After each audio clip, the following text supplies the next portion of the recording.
On our way back from the Meadows, and I can't do my opening this week. I can't do my 2-year-olds, not on Saturday. Because a major component of this week's video is the 2-year-olds, is the open house and what's going to take place at the open house, rain or shine. And quite frankly, looking at the week we had across the board, the major conversation items will be the 2-year-olds, right? We had a rather flat and ordinary week. So we're going to run through the race horses. I mean, it wasn't all horrible, but there were some rather flat spots. So, can't always be great weeks, but you know what? It wasn't a terrible week. We are going to start with Brace for Landing. He has been terrible. This is what happens. You know, everybody asks, in their own way, everybody wants to know, you know, why can't we race this horse here? Why does this horse have to be sold, or this horse have to leave, or this horse have to go?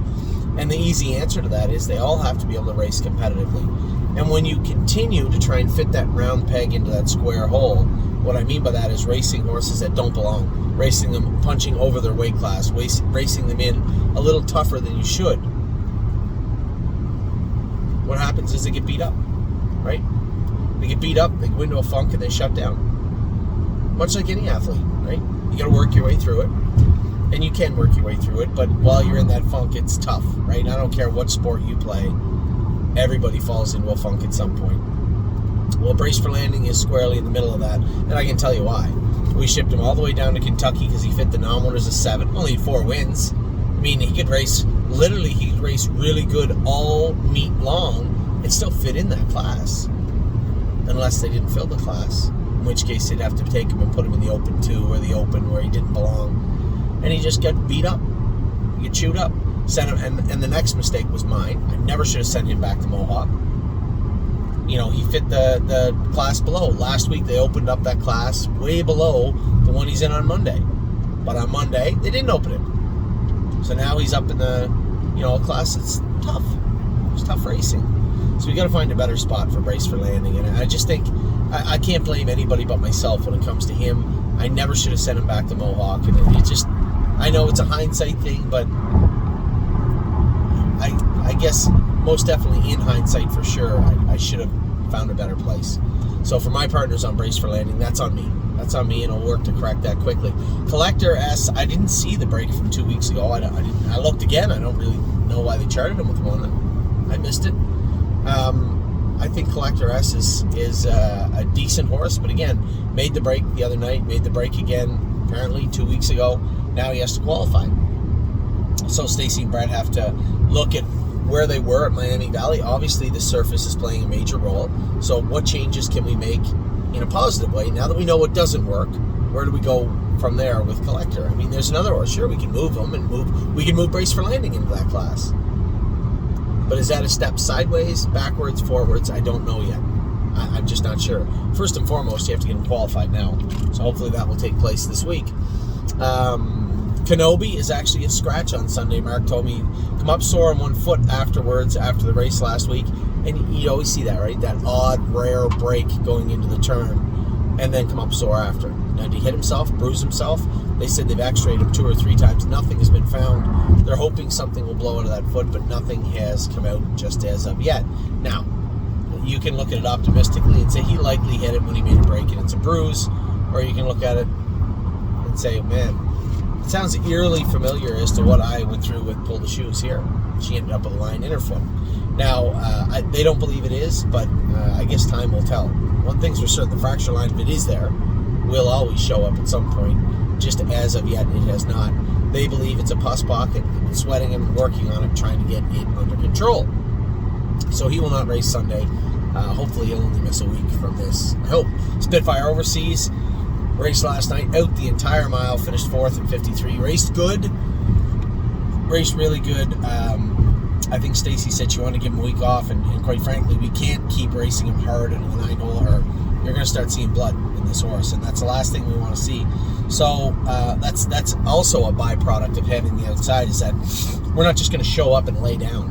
You're going to show up and race, and if you're racing hard as he is out of the 9-hole, it always opens that door up to springing a leak. So I think we are going to have to miss a race every time he gets really bottomed out and race tough. Then it does make all the sense in the world just to give him a week off. Tactical Mounds races tonight at Mohawk. She's been absolutely fantastic all year. I suspect that will continue for the foreseeable future. Texong Soprano raced good again this week. Scotty just he had 7-hole at Yonkers. There's not much you can do. Take him back and run him up the wood. That's what he did. Ended up grabbing a check, which is always good. All gas, no brakes training 2-4 this week.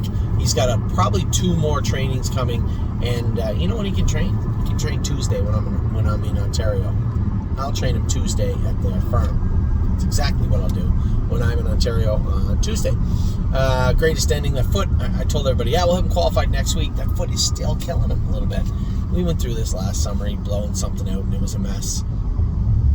So hopefully we can get by this with this horse and get his feet squared away and back on proper and moving forward. That's the plan for greatest ending anyway. JK Victory, somebody come up to me today and said, why do we keep taking this horse off the gate? I said, well, I hope you're not implying me. I'm not driving the horse, and for whatever reason, the last 3 or 4 times he's raced, the drivers have decided to take him off the gate. This is a horse that does his best work up front. He's never really passed an abundance of horses. Raced great in winning in 15-1 on the front end with Trace Dietrich. So I am a little surprised they keep taking him off the car. He's dropping down in class now. I hope and suspect he'll go forward. He'll go forward this week. So I certainly don't have any argument to make. I think everybody's comments are completely fair and right. But that'll be up to the driver when they say go. So hopefully we get out of there with him this week. Looks like Money's been racing good, continues to race good. Second 2 weeks ago, I believe. Third last week. He's in to go 5-1 this week. Now, I didn't see the draw, but if he's 5-1, there's some killers in there. But again, still 5-1 in the free-for-all in Ontario. Not a bad place to be. Renegade Gypsy races tonight. Hopefully he starts to come back around. This is a time of year he struggles a little bit, right? When the heat comes and the allergies flare up, that's when he gets rather poor. He did it last year, and I'm worried that maybe that might be the same thing that happens this year. We'll see how they manage that in Indiana with him. Serious Dragon, not very often. You have 6 months off from an injury, and your first start back they going 49, and your second start back they going 50. So paced 51 on a piece the other day. Hopefully he can get things going in Ontario. 3 Point Blue Chip is back with us now. I have him at Northfield Park. I schooled him the other day. You're going to see him surface Friday at the Meadows in the non-winners of 2 but not 4. It's a good spot for this horse now. But not 4 means non-winners of 2 races life, but not more than 4 wins. He has 4 wins, right on. So he fits that class. We'll race him next Friday in there. Yo, Mister, a very fair email. Somebody sent me an email the other day saying, Anthony, can we get him out of there? He's 10-1 again on Monday. Well, first off, he had a rare poor mile. I guess not rare. He's had 2 or 3 of them in his last 10 or 12 starts, it'll happen. And when you come off of a poor mile, of course you're going to be long odds. When you're last, nobody's going to make you 3-1 or 4-1 morning line in your next race. Of course you're going to be 10-1, especially when you draw the outside in the short field. Absolutely going to be 10-1.